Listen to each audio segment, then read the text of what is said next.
Bonjour à toutes et à tous, après la vidéo de ce matin où on revenait sur les dernières news du MCU, il est temps de parler des dernières news d'ici, puisque là aussi on a une flopée de choses avec un gros chapitre sur Superman Legacy et Superman en général, des rumeurs, des choses comme ça, je vais vous donner mon avis là-dessus. Et on va commencer avec Aquaman. Jason Momoa va-t-il jouer Lobo finalement, puisqu'Aquaman 2 arrive en fin d'année?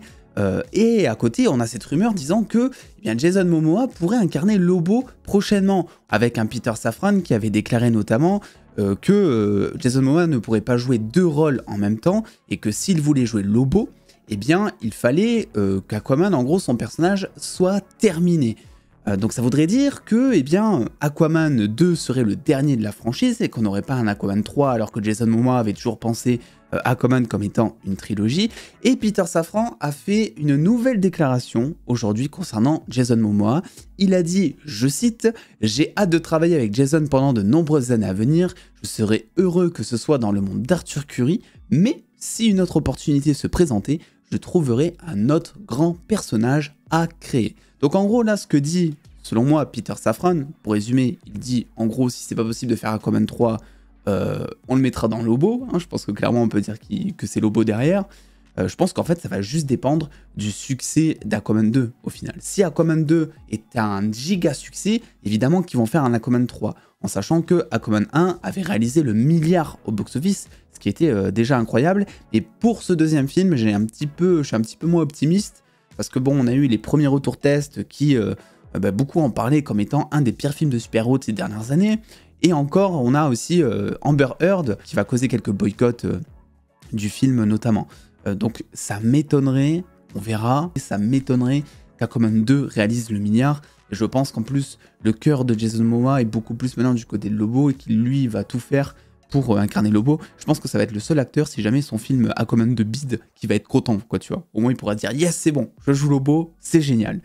On passe ensuite à Flash, puisque là, de la même manière, est-ce que Ezra Miller va rester Flash dans la suite du DC Universe? Vous le savez, l'acteur a été plusieurs fois en garde à vue il y a quelques mois, pour agression, pour plein de choses. J'ai arrêté de compter, parce que vraiment, ça a été un gros bordel là aussi, et on a le droit de se poser la question, est-ce qu'il va rester Flash? Parce que c'est vrai que même si il est toujours dans le film, c'est aussi parce que tous les coûts financiers avaient déjà été engagés, le tournage était terminé, il manquait plus que les reshoots, donc il y avait déjà près de 300 millions qui avaient été dépensés autour d'Ezra Miller, donc forcément tu peux pas annuler le film parce que le gars se fait arrêter par les flics et tout ça.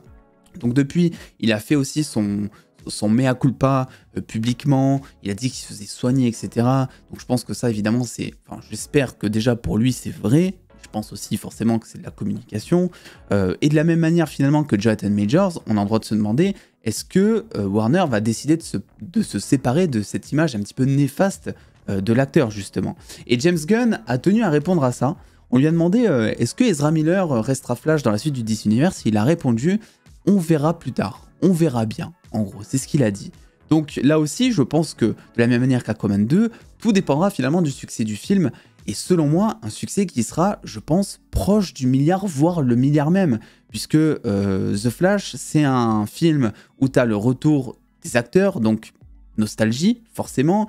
Des bandes annonces qui ont été convaincantes, si on oublie le côté effets spéciaux que les cinéphiles ont détecté, mais le grand public, lui, et c'est-à-dire, quand je dis le grand public, c'est-à-dire les gens qui font le box-office des films, en fait. Lui, il y voit pas vraiment, voilà, il s'en fout des effets spéciaux, etc. Parce que vous et moi, voilà, on est des experts ou des aigris, appelez ça comme vous voulez. Mais c'est vrai qu'on est un peu plus attentif à la qualité des films qu'on nous sert, d'autant plus quand c'est un film comme Flash qui est en développement depuis genre 7 ans. Donc c'est vrai que t'attends pas mal de ce film. Et en plus, Flash, c'est un film qui va sortir en Chine. La Chine qui fait un énorme box-office, qui est genre le premier pays à chaque fois à faire du box-office, quoi, tu vois. Donc je pense que The Flash est bien parti, moi, pour faire le milliard. Je pense que en tout cas c'est possible. Donc si The Flash fait le milliard, pour moi, ça voudrait dire que Ezra Miller peut rester en Flash.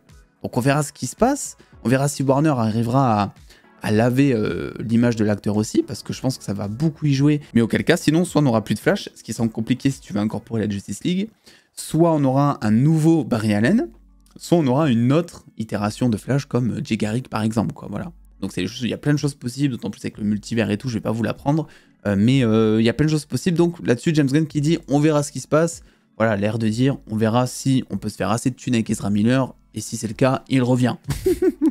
C'est ce que je comprends en tout cas. On passe ensuite à un gros chapitre aussi, là aussi, qui fait parler, c'est Superman en général, et on va commencer avec le film Black Superman, qui, selon James Gunn, est toujours officiellement en cours de développement, malgré le fait que la direction ait changé. Alors il a quand même admis qu'il n'avait pas lu le scénario, mais il a officialisé le fait que le film Black Superman serait dans la partie Elseworld du DC Universe, donc c'est-à-dire qu'il ne sera pas connecté au DC Universe, de la même manière que The Batman ou encore que Joker. Alors pour rappel, le film Black Superman, c'est un film qui est produit par J.J. Abrams, qui est écrit par Ta-Nehisi Coates, à qui on doit notamment plusieurs comics Black Panther, et qui est connu pour son engagement sur les questions raciales aux États-Unis. Et c'est un film qui suivra normalement, d'après ce que l'on sait, un Kal-El afro-américain dans les années 50, dans une Amérique qui se voudra beaucoup plus ségrégationniste. Donc voilà ce que l'on peut dire sur ce projet qui est toujours en cours de développement, à voir si il sera toujours greenlight, s'il sera toujours fait, je sais pas comment dire en français, mais voilà, s'il sera toujours produit, voilà. Et en vrai, moi ça me tente. Je sais que beaucoup sont pas chauds et tout, parce que Kal-El, c'est pas un héros afro-américain et tout, mais ça serait un personnage qui pour le coup serait totalement inédit, ça serait une adaptation toute fraîche, inédite de Kal-El. C'est pas juste le fait de le mettre afro-américain, c'est le fait aussi de voir un Superman qui évoluerait dans les années 50, dans un temps qui date un petit peu en termes de société, avec beaucoup de racisme encore plus qu'aujourd'hui.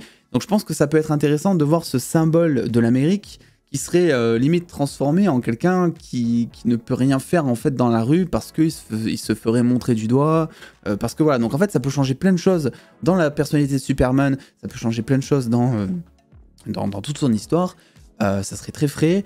Et à côté de ça, on aurait le Superman du DCU du DC Universe avec Superman Legacy. Donc si on a les deux, pourquoi pas. C'est sûr que si on avait eu que Black Superman, le débat aurait été tout autre.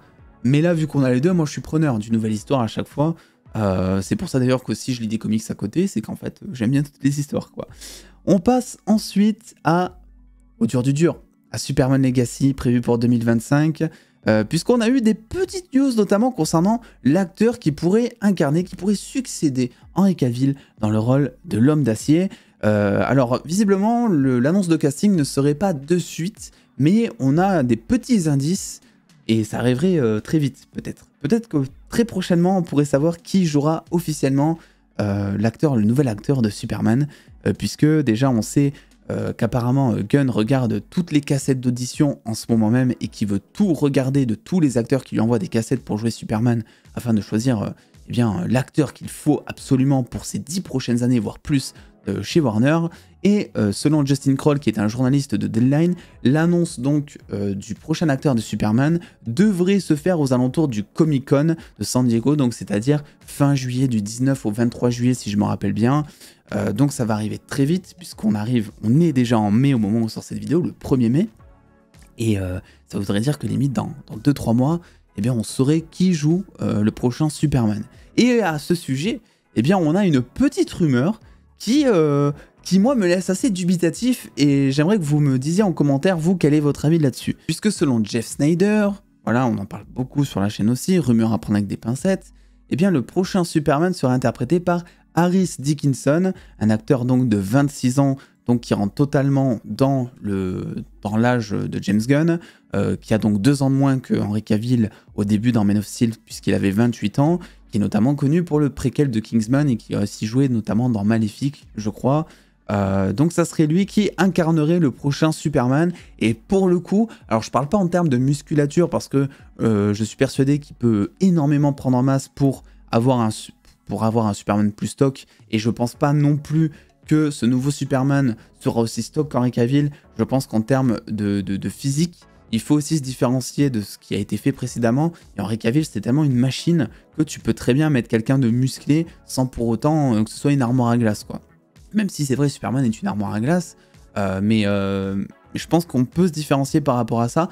Moi, c'est plus en fait le visage qui me dérange, dans le sens où c'est vrai que quand je regarde l'acteur, j'ai pas l'impression de voir Clark Kent, j'ai pas l'impression de voir Kal-El, je sais pas. Alors, c'est toujours compliqué, vous savez, quand il y a des rumeurs, des annonces de casting comme ça, c'est toujours assez compliqué de d'imaginer en fait l'acteur dans le rôle et tout.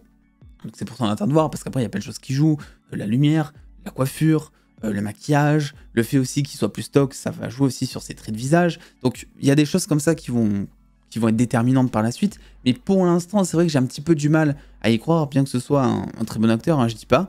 Mais c'est quelque chose qui me... Voilà, je suis pas super chaud si jamais ça devait être lui. Et je trouve que même sans copier le physique d'Henry Cavill, il y a des acteurs qui ressemblent beaucoup plus à Superman que celui-ci, en sachant que James Gunn avait dit précédemment vouloir choisir un acteur qui faisait preuve d'humanisme, à qui on avait envie de faire un câlin notamment, donc quelqu'un d'assez réconfortant et tout. Et au travers de cette description, j'ai pas l'impression de retrouver en fait Superman. Voilà, quand je vois cet acteur, j'ai pas envie de lui faire un câlin. J'ai pas envie, je trouve pas forcément réconfortant. Il a les traits du visage qui sont très durs, je trouve. Donc à voir comment ce sera, mais affaire à suivre, comme on dit.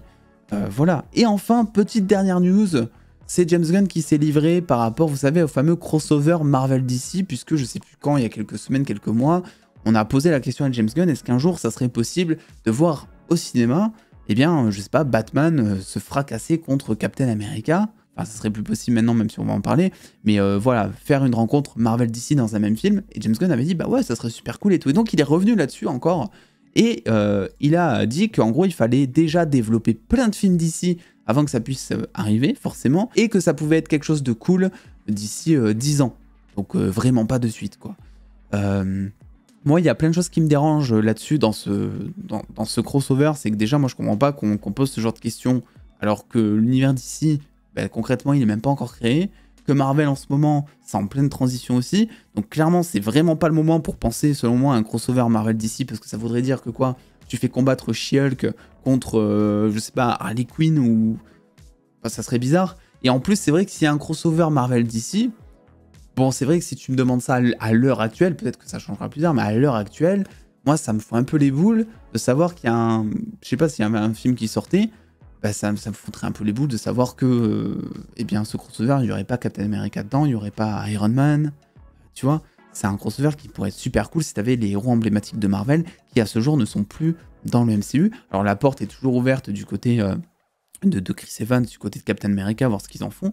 Ça m'étonnerait qu'ils reviennent en Captain America tel qu'on le connaît, mais c'est pas dit que l'acteur ne revienne pas. Mais après, il y a des tips, tu vois, à trouver. Pour moi, le crossover DC Marvel, c'est un truc qui peut s'inscrire hors DC Universe, un petit peu, une espèce de spin-off avec les héros que l'on connaît, mais qui serait arrêté dans le temps, qui ferait pas suite à une précédente histoire et dont il n'y aurait pas de suite, ou alors une suite, mais avec un autre crossover Marvel DC, par exemple, ceux qui créeraient encore un autre univers. Donc voilà, c'est le gros bordel. Tu peux aussi utiliser le multivers pour faire revenir des personnages et tout, ou tu peux situer le film dans le passé pour faire revenir Captain America, Robert Downey Jr. et tout. Je sais pas quoi en penser, mais ça me hype pas tellement pour le coup pour l'instant. Et je trouve qu'on a bien d'autres préoccupations pour l'instant à penser du côté de chez Marvel comme du côté de chez DC avant de penser à un crossover, quoi. Parce que pour l'instant, imagine on te met un crossover maintenant, ça serait ultra instable, quoi. Les héros, déjà, les héros d'un même univers entre eux, ils n'existent pas. Du côté de chez DC, ils n'existent pas, bah, tout bonnement parce qu'ils n'existent pas. On n'a pas encore le nouveau Superman, on n'a pas encore le nouveau Batman, etc. On verra ce qu'il en est, mais il faudra plusieurs années pour développer justement et pour construire ces personnages individuellement avant de les voir évoluer en groupe. Et du côté de chez Marvel, c'est pareil. On a eu des projets du genre She-Hulk, Miss Marvel, Moon Knight et tout, des projets qu'on a plus ou moins aimés, mais des projets qui n'ont pas eu l'occasion d'évoluer en groupe. Voilà, si je te demande la relation qu'a Miss Marvel avec She-Hulk, on n'en a aucune idée vu qu'ils ne sont jamais apparus ensemble, ils n'ont jamais fait équipe. Donc il faut avant tout développer les univers chacun séparément pour qu'on puisse kiffer, avant de faire cette rencontre. Même 10 ans en soi, ça me paraît ultra tôt. Même dans 10 ans, ça me paraît ultra tôt. Pour moi, le crossover Marvel DC, je le vois comme l'apogée des deux univers, en mode, ok, le MCU, on sait plus quoi faire, on a tout fait. Le DC Universe, on a tout fait, on sait plus quoi faire non plus. Donc, on crée un espèce de nouvel univers, on crée une nouvelle franchise. On fait Marvel contre DC ou Marvel avec DC, et on en fait 3-4 films à la rigueur, j'en sais rien, tu vois, comme ils font d'habitude. Mais pour moi, c'est un truc qui devrait arriver à la toute fin de tout ça, et non pas au milieu, parce que c'est tellement exceptionnel comme genre d'événement. D'abord, t'as plein d'autres choses à développer. Donc voilà, n'hésitez pas à me donner votre avis là-dessus en commentaire. Ce crossover, ce Black Superman, cet acteur aussi, ce nouvel acteur, potentiellement en tout cas sous rumeur de jouer dans Superman Legacy et prochainement dans le DC Universe. N'hésitez pas à aller voir la vidéo Marvel qui est sortie précédemment, où là aussi, il y a pas mal de débats, notamment autour des 4 fantastiques. La chose pourrait être une femme, les gars. C'est très bizarre. Et puis attendez les dos, prenez soin de vous, faites-vous bien kiffer. Des bisous les dos.